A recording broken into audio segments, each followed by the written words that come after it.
Good afternoon. Thanks very much for joining us.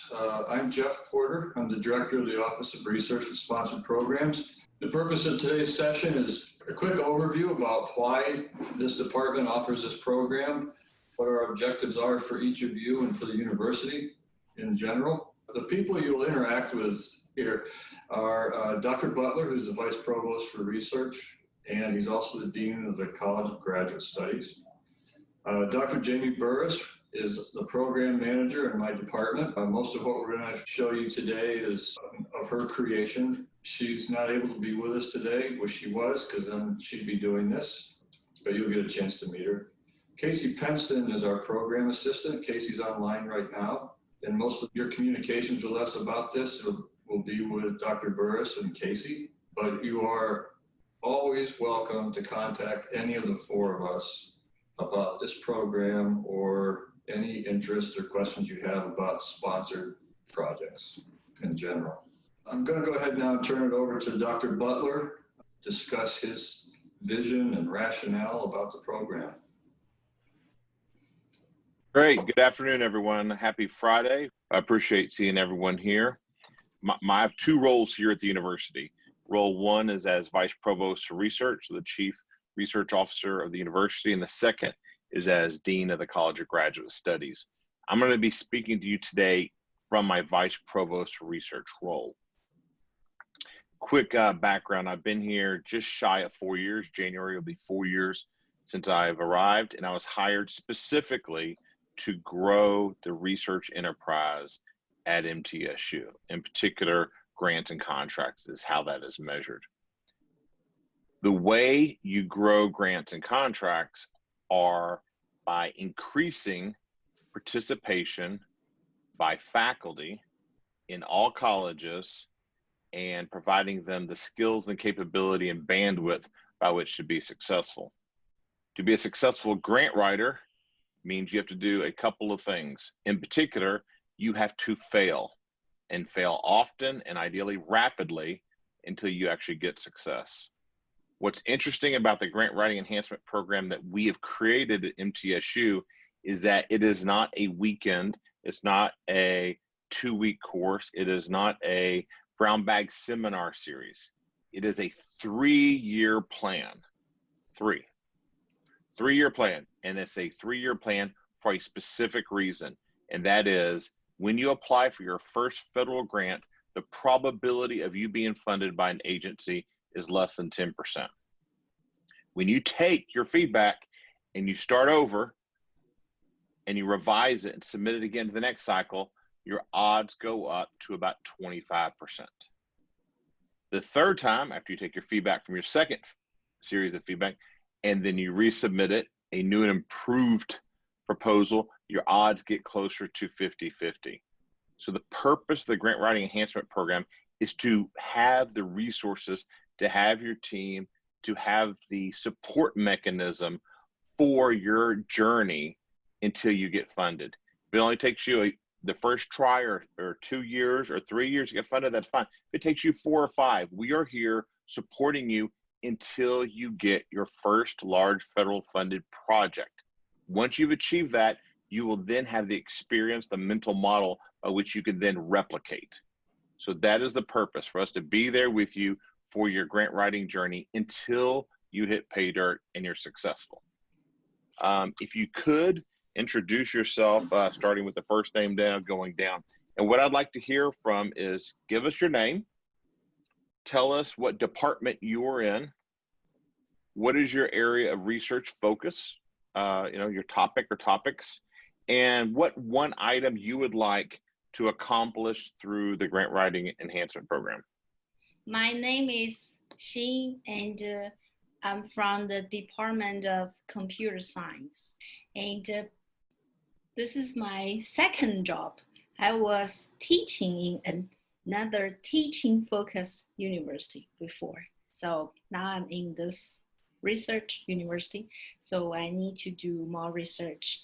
And my research is focused on machine learning field, and the application is, most of my paper is to study the functional MRI data. Yeah, it could be study the Alzheimer's disease or autism. Nowadays, a lot of people are studying the autism. So there are many open data resources available online. And so now I'm focused on the autism dataset study by apply the machine learning models. And I hope I could, because when I come here for my interview, I remember I had the conversation with David for this grant writing stuff. And I remember he mentioned we will have a team to work together and then they will help us, mentor us. So the first time we get reject, second time get reject, third time reject, and then we will get accepted. So I hope I could attend the group and then go through this experience and then get the grant. Yes. Great, thank you. Mm-hmm. Next up. Hi, I'm Lashonda Mims. I'm in the Department of History, and this is also my second, actually my fourth university, but I was contingent faculty for a few years and happy to be here at MTSU. My work is on gender and sexuality in the US South. My first book project is under review with the press as of today. Hooray! So I'm starting a second project that I've done preliminary research on, and that is expanding my look at gender and sexuality to evangelicalism and the growth of evangelicalism in the global South. So my number one goal through grant writing is to get funding to support me in looking at Brazil in particular, or Latin America broadly, which is one of the largest growth areas for the denomination I'm most interested in, which is the Assemblies of God, and looking at the role of women, gender, and sexuality in that organization. Great. And what would you like to get out of the grant writing enhancement program? One takeaway? Money for that program, that research.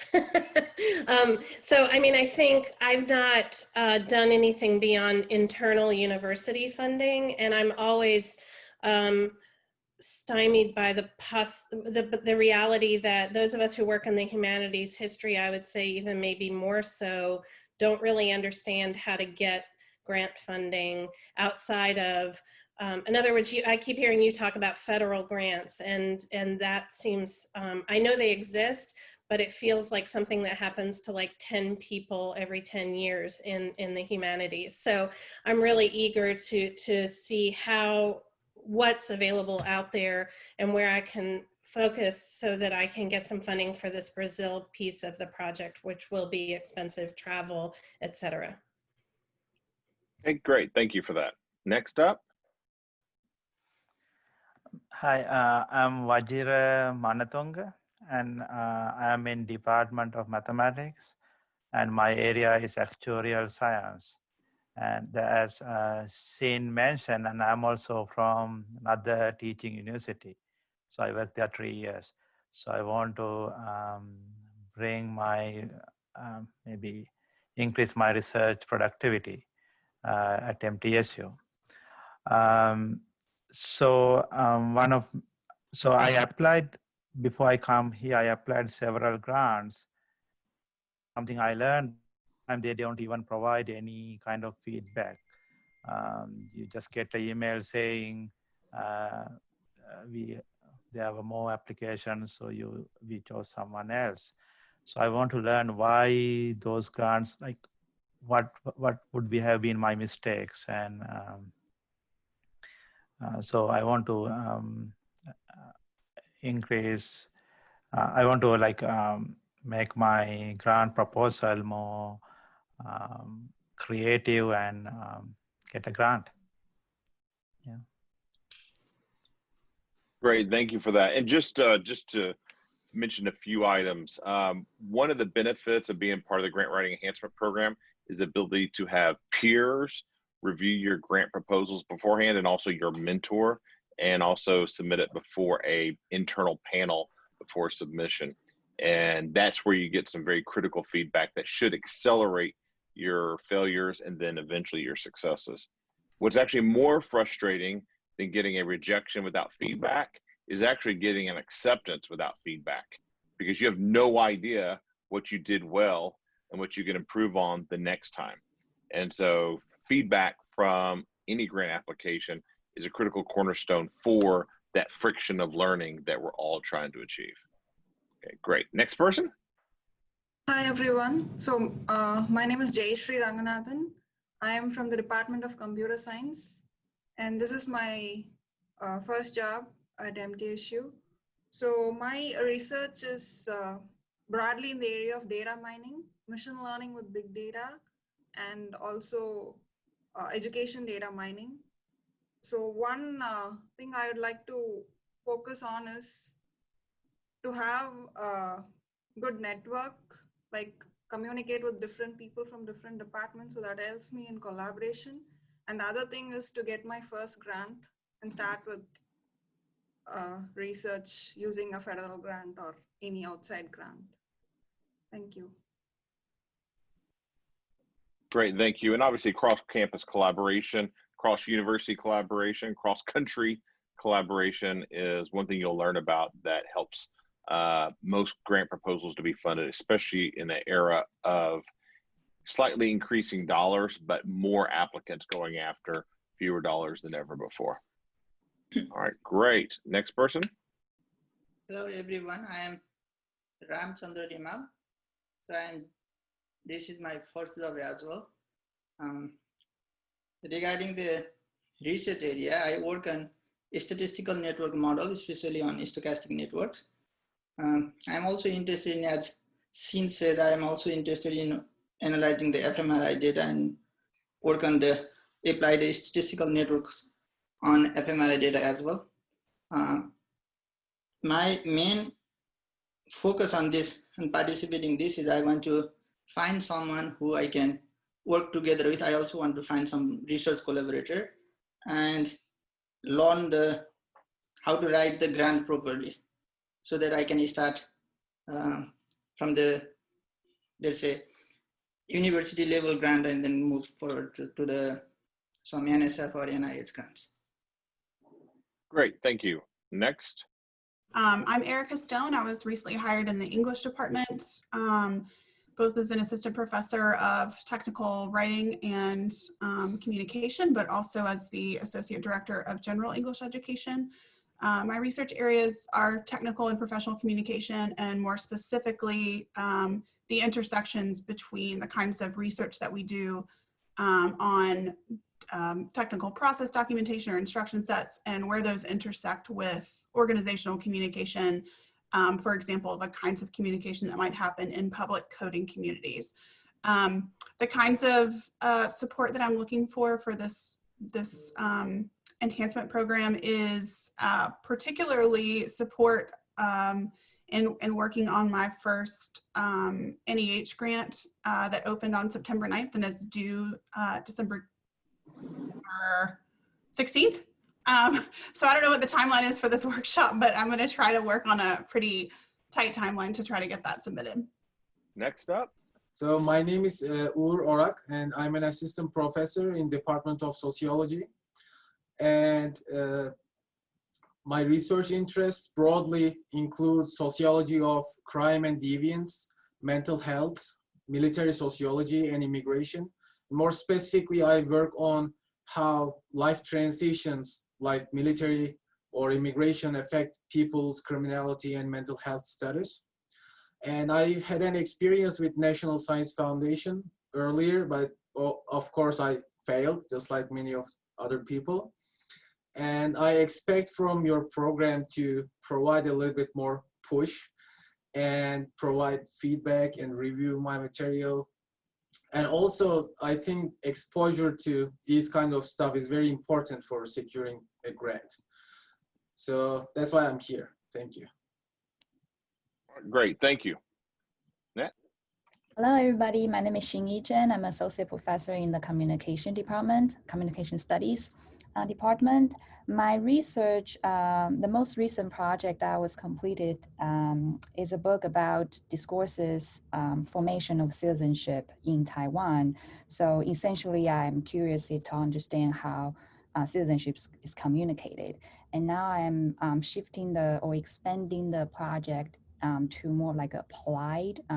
The piece was more theoretical based, and now I'm working on more applied area, in particularly focusing on Asian Americans citizenship formations. And my immediate goal from this program is to just, like several people have mentioned, I've mostly have experiences with internal funding. I don't have much experiences with outside funding source. So I'm hoping to learn how to identify potential grantors and also just learn to speak the language that will hopefully get me funded in some way. So I look forward to learning from everybody. Great, thank you. Hi, I'm next. I'm April Weissmuller. I'm in the Department of Biology. I study gene regulation in cancers, so specifically the oncogene transcription factor MYC and how it accesses and uses chromatin regulators to sort of achieve this oncogenic transcriptional program that it does in cancer. I think I'm most interested, so I've actually been a part of many grant writing workshops and also pretty successful in obtaining grants, but I think what I'm most interested in is sort of tailoring it, like the perfect grant, tailoring the work that I do in cancer biology to a perfect grant that could bring in the money and the resources and pay for students here at MTSU. So, and also just interested in knowing the new faculty or, the tenure track faculty that would be in this, the grant writing workshop. That's it. Okay, great. And Jim has put his stuff in the text box if you haven't seen it, because I guess there's no microphone or something like that. So Liz, we'll go ahead and conclude with you. Sure, yeah, so I, like April, am in the biology department. My name is Liz Barnes. I'm an assistant professor in the biology department. And my work, I'm a biology education researcher. So my work is primarily focused on how to teach biology students about socio-scientific topics. So for instance, most of my research in my PhD was around how to teach evolution to religious students in a way that was productive for their learning in biology. And I also was successful in an NSF grant. So I wrote an NSF grant based on my PhD work with my advisor, and it was funded. And so I did my postdoc off of that. And now, like, my main goal is to now get one as a PI. So I was a co-PI on that grant, and now I want to get a grant as a PI. But also, the reason I want to get a grant as a PI is because I really want funding for a postdoc and for graduate students so that I can start to build my research program, because I think that's what's really going to get my program running and everything. Great. Thank you all for sharing that. The purpose of that is for you to see the diversity of faculty across campus. You'll see a diversity of experience from people that have zero experience to people that have been co-PIs, people that have submitted successfully, submitted unsuccessfully. All that's critically important. Two items I would like to leave with you with before we continue on the agenda. Number one, as a PhD or EDD, you were trained to do and conduct research independently. That's sort of what the dissertation, the doctorate's all about. You weren't taught to be a faculty member in collegial. You weren't really probably taught how to teach unless you sort of learned it on your own as like a GTA. You certainly weren't probably taught how to do grant writing. You probably weren't taught how to do service. And so you were taught how to be very narrow and basically convince a committee that your dissertation's worthwhile so you can move forward. That's great. We all have been through that. One of the things you're going to have to learn to be a successful grant writer is to position yourself in a place with your research that you are empathetic towards the funders. And what I mean by that is, what is the social value that you are bringing to the funding agencies, in particular the taxpayers? It's the sort of so what factor. And that is critically important, because often people will write a grant and it's narrow and it's niche, and it may, land in a top tier journal, but if you cannot explain why this is important, how this may change lives, how this makes a difference, it probably will not be funded. 20 years ago, maybe so. In today's environment, absolutely not.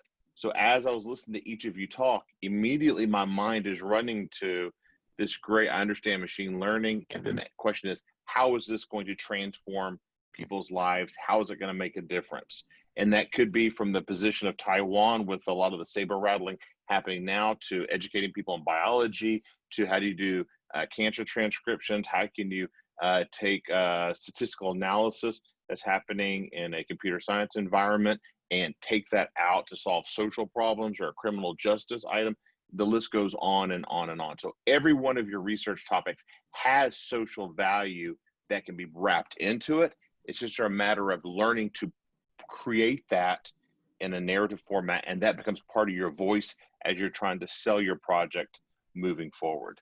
So please keep that in mind, that part of the game of grant writing is not narrow, narrow, narrow. It is also selling it broadly for a societal benefit, because in the end, it's the citizens of the United States, most likely, and through their congressional representatives, that are wanting to see how the taxpayer dollars are being invested in a way that's going to make a societal change difference 2 years, 5 years, 20 or 30 years down the road. That's point number one. The second point I want to leave you with is my background. My undergraduate's in history.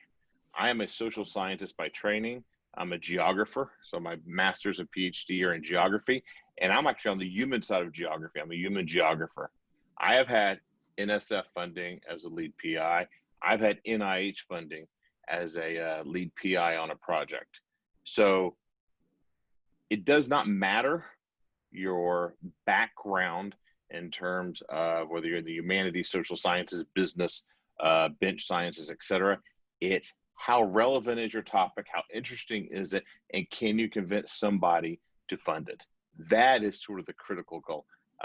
You could be funding crazy amount of stuff in a particular area, say quantum mechanics or quantum computing, but if you can't sell the idea, no one's going to fund it, no matter how relevant the topic is, because it's up to you as the writer to get that out. So part of what we're here to do is to help mold you and guide you in that direction, including making sure you have a very compelling narrative of why this is important to the world, to society, to individuals, to people out there, and not just important just for you to get promotion and tenure.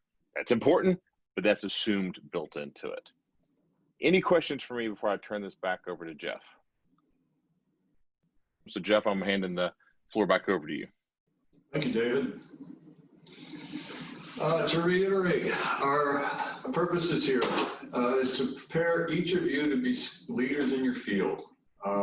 All of these 4 points are to David's initial message. He was hired. Half of my job is the same, to increase faculty successful engagement in sponsored projects. And we'll say research. We say research all the time, grants for research. We mean scholarship outside the classroom or service outside the classroom. We're not strictly limited to research. For a school our size, 21,000 undergraduates, 3,000 graduate students, 758 tenure track faculty positions, we should have 5 to 10 times as much sponsored program activity here as we do. And the reason we don't is legitimate. We've become exactly what the state of Tennessee's government wanted us to be, and that is the largest undergraduate teaching school in Tennessee, because we're serving one of the population centers, Middle Tennessee. Which means that most of your senior colleagues were hired 10, 15, 20 years ago under a different sort of social contract. They were hired to teach. They were hired to come here to teach 3 or 4 classes a semester every year, year after year. And we have a well-deserved reputation for being an excellent teaching school, and we'll continue to do that. Our objective is to supplement that with sponsored programs. To do that, requires a cultural change, an expectation in the administration, among your peers, and among each individual faculty about why we engage in sponsored projects and how we help faculty have the resources, which largely is going to be time to do that.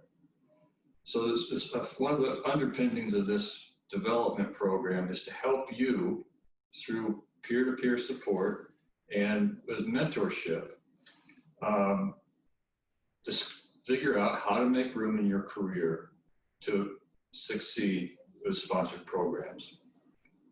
So we have, as David said, this is a 3-year approach. We phase it. Year 1 is about planning to succeed at this. That doesn't mean you can't start writing grants now. That's not the idea. You can start anytime you want. But we think, having observed particularly early career faculty arriving on campus, they've never been a college professor before. Everyone else on campus is expressing their expectations for you in the classroom and for university service. There are very few departments on campus where your senior colleagues will also be asking you, how's your research program going and what do you need? So we want to be the ones to do that for everyone, treat everyone equally on campus in terms of providing that opportunity. What we hope to do is create, again, community. So we designed this to have really 3 components or learning experiences: peer-to-peer exchange, mentored learning, and also some instructional or informational, more traditional sort of settings, workshops and such that are presented by us.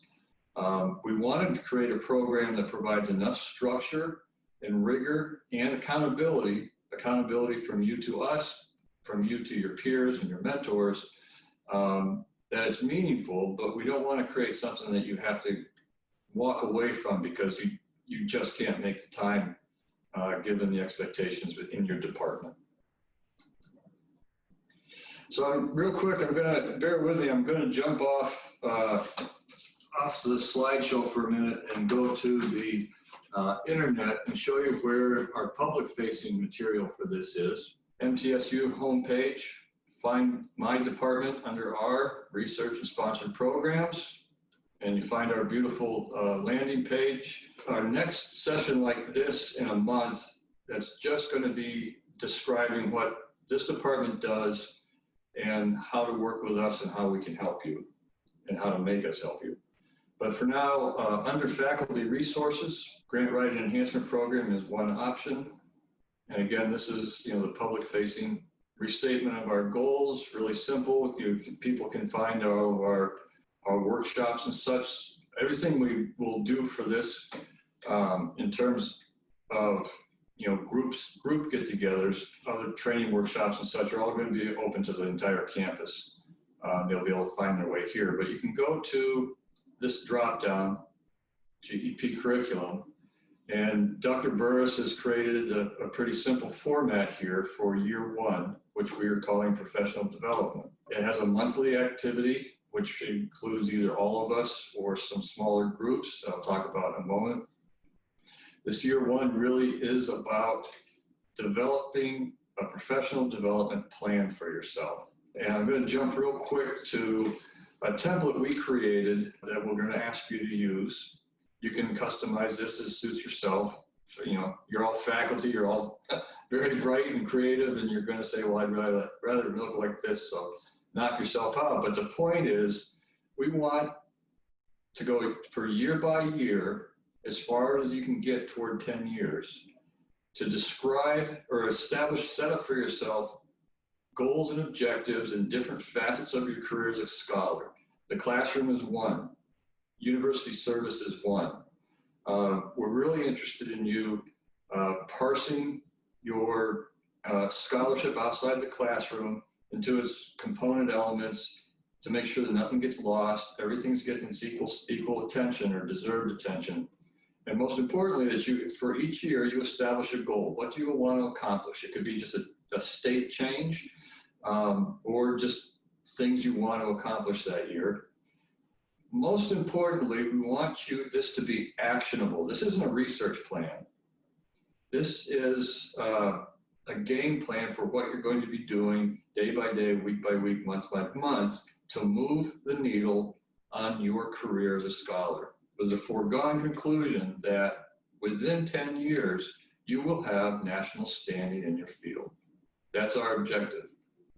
This isn't to get you tenure. This isn't just to get you grants. It's to create you into this complete scholar for whom grant funding becomes easy because of you're standing in your field. The idea of setting out specific tasks, be very clear, not the kind of thing of, well, I'll publish a paper. Well, what do you have to do to get that paper published this year? And secondly, and equally importantly, the resources you're going to need to do each of those things. And it's almost always going to be your time, somebody else's help, and money. And we need to be very clear about this. This is how we've observed early career faculty's aspirations for sponsored projects gets lost in their work toward tenure, is double counting time. Sure, I can do all these things. Well, maybe you can't. This gives us and you a tool to use with your department, with your colleagues and your chair and your dean, to make sure everyone understands what it really takes for an early career faculty to reach national standing in their field within a career that includes sponsored programs. In November, we'll have a workshop like this with Dr. Butler just to talk about specifically our recommendations for how to develop that plan. We've developed a pretty simple approach. A really easy one is find 2, 3, 4 scholars, senior scholars in your field whose careers you'd like to emulate and deconstruct their career. How did they get there? What did it take? But Dr. Butler will spend more time with you on that in the future. So anyway, again, there's you can go here and see, we'll walk through month by month. This month, we'll talk a little bit more about this in a moment, but we're going to ask you to complete a questionnaire. We use that questionnaire to organize you into small groups of 3, 4, 5 people, not just based on your discipline, but one of the fundamentals in becoming a successful grant writer is understanding who your most likely sponsors are. And that's all about the intersection between your discipline and where you operate on the spectrum from fundamental research to applied research to practice. And that's how we want to group people into small groups and assign mentors for the rest of this program, is based on those outcomes. And everything after starting in January, you'll be introduced to your mentors and your small groups, and everything thereafter is with them. We also have a similar curriculum set out for year 2, which is strictly about grant writing. And this is working with your mentor and your colleagues to practice. You can bring opportunities that you found yourself, of course, to that group, or the mentors will also provide some solicitations with examples of successful and unsuccessful proposals for you all to walk through together. And as David pointed out, it can be very surprising to people who are funded in one effort without any feedback. Again, they're really not sure what was good and what wasn't about that proposal. So their second proposal isn't funded and they're disheartened. And so that kind of critical deconstruction is pretty important.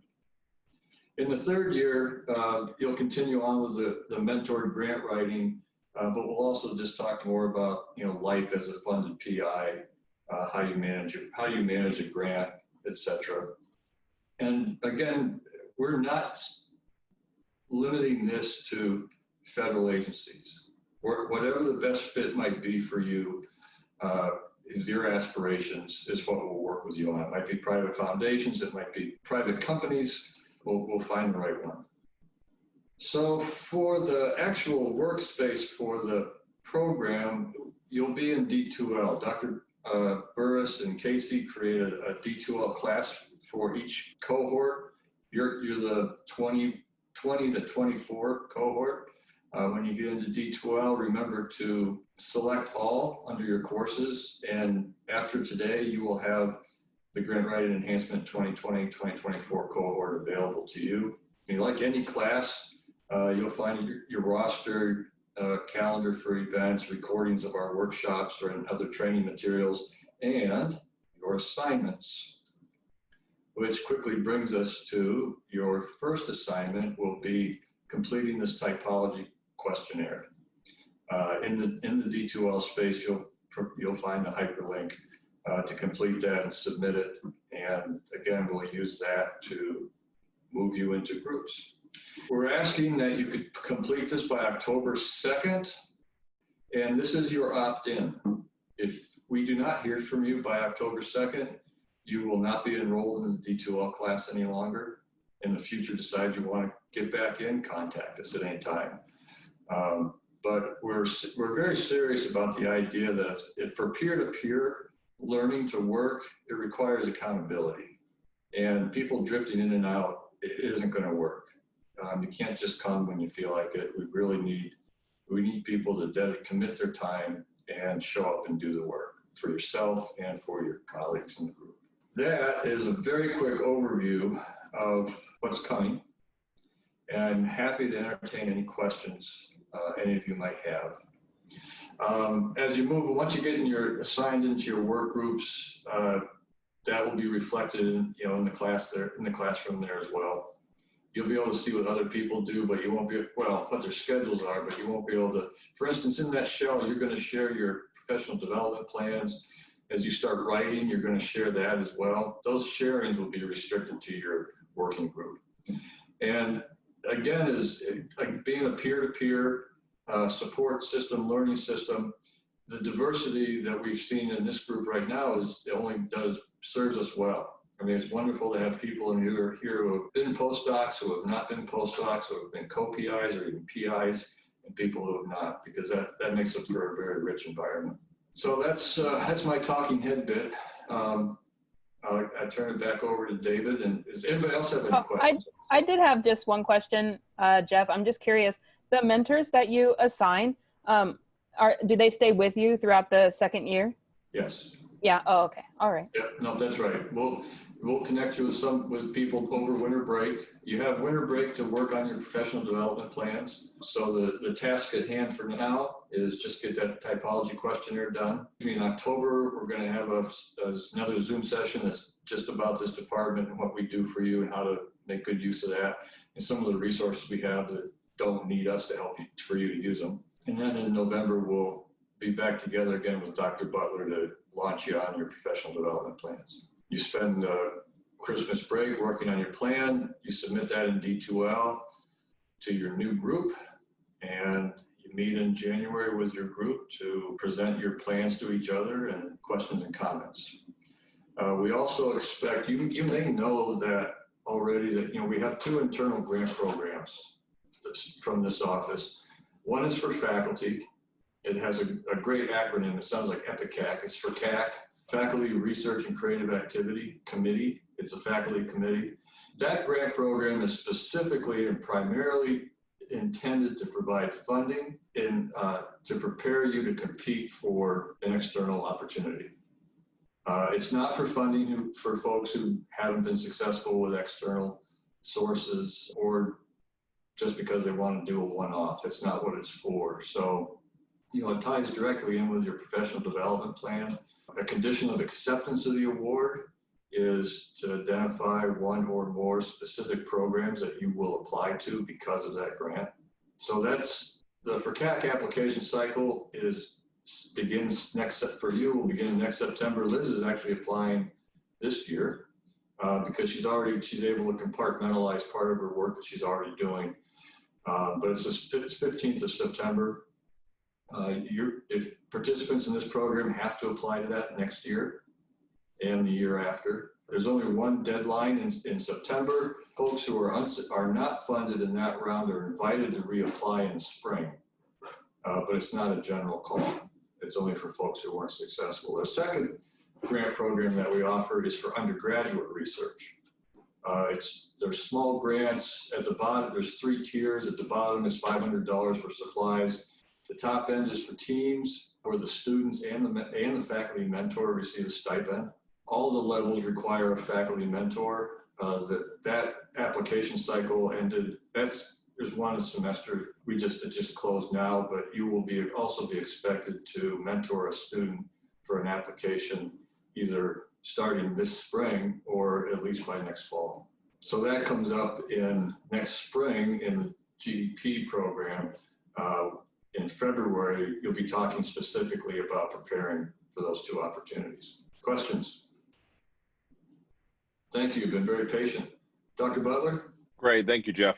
In the last couple of minutes, I just want to share with you some trends and patterns that we've seen having run this program for the last couple of years and pitfalls that we want you to avoid. So basically, I'm giving you a fair warning here, hoping that y'all will learn from others so y'all can succeed. Number 1, please be aware that grant writing is not exclusive for elite people coming from the right pedigree, from the right family, from this place, and they just sort of slide into unlimited funding that fits them for the rest of their career. That's not the way it works.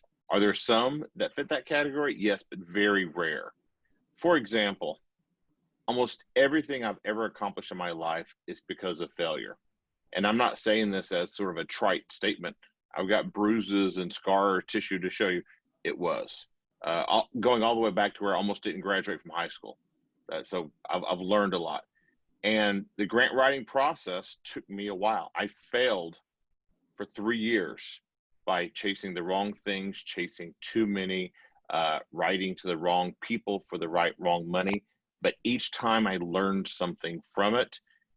But most importantly, important all that is I chose to continue to believe in myself that if I could figure it out, I would eventually get funding. And I chose not to ever stop giving up. What you will find as you begin your career here at MTSU is what right now probably feels like some halcyon days of free time and capability of compartmentalizing stuff and doing Zoom here and this here and all these things will eventually become a plate that is continuously overloaded with expectations, and you're going to have to make some tough choices. I ask for you to make sure that research, creative activity, and grant writing is not one of those things that you choose to delay or move off of your plate. And the reason for this is quite simple. Once you choose to make this a secondary or tertiary priority, the probability of you moving it back into a primacy role is near zero. And the chances of you, after you lose that momentum, trying to catch back up and the difficulties there are very low as well. Not impossible, but very low. So I ask that you please keep this a priority, keep it in focus, despite the distractions, despite the challenges. Always carve out time for yourself and your research and creative activity and seeking funding for it. All you have I could tell by the way you're talking, you're all very passionate about your topic and your research interests, as you should be, because your passion is what sustained you to here and will carry you forward. That same passion needs to be inside of you for finding the correct funding for what you want to do. And funding makes your project enhanced in so many ways. So if you're looking for money to go to Brazil to study a project, it's not just go to Brazil. You get to take some co-PIs with you and take graduate students and maybe hit some more Latin American countries, and your scale and scope becomes that much bigger, and you can have that much larger of an impact and understand the phenomena that much more. So funding is critical to you becoming the best scholar you can and what your capability of. But there will be plenty of distractors along the way. Number two, my door, my Zoom window, my email is always open. My job is very simple. It's to help you succeed. My job is not to go write $10 million worth of grants. I could do that, but it's not scalable, because as soon as I move myself out of the equation, it collapses. My job is to help y'all become successful so we have a sustainable, large group of people writing grants and building their scholarship. So whenever you hit those challenges, if your mentors are not there, people aren't answering, if your department chair is not empathetic, if your dean's getting on your nerves, whatever, reach out to me. And this isn't just sort of rhetoric, like I've got an open door, and in reality, you come by, the blinds are closed and it's locked. It's so much so that the undergraduate Eureka program, there was a student last year who wanted to do an undergraduate research project. Very bright student, could not find a faculty member from multiple departments where he's doing double major to be his sponsor. One of Jeff's folks reached out to me and said, we can't find anybody. I said, I will do it. I will carve out the time. If a student desires to do this, then I will make time to make sure he's successful. And he was very successful and is now doing a second project. And he'll be very successful in his career. As an institution, I could not imagine someone who had that desire being turned away or told no. Same thing with faculty. I am leading one of the groups. I'm a mentor for one of, I think I'm group 4. I'm not doing it because I have nothing else to do. I'm doing it because I'm passionate about this. And I want everyone who works with me to know that they have the resources available to be successful, and let me share my wisdom through scar tissue with them so they can accelerate their success, hopefully faster than I did through all my errors. So I'm here, Jeff is here, ORSP is here to help you succeed. So please understand, we are a resource. Do not hesitate, don't be shy. If you're having trouble, pick up the phone, shoot an email, whatever it is, get a hold of us and let us help you continue your successful path in your scholarship as you start developing your career moving forward here at Middle Tennessee State University. And with that, I will be quiet and entertain any questions for me, for Jeff, or anything about the program. And like David said, our doors, our phones, never hesitate to contact David or me or Jamie or Casey, ever. I'm happy to talk with you about, the mechanics of submitting proposals from MTSU anytime. My background has also millions of dollars of grant writing. I don't know your specific fields, but there's some fundamentals that I can help everybody with. And just never hesitate to contact me. Your only access to us isn't through this program, or you don't have to have a specific solicitation in hand. Just never hesitate. All right. Well, thanks everyone. Thank you, David. Nice to meet all of you. A couple of you I saw during your interviews, but the rest of you I haven't. And welcome to MTSU, and I'm really looking forward to working with everyone. Thank you, Jeff. Thank you, David. Thank you. I hope everyone has a great Friday and weekend as well.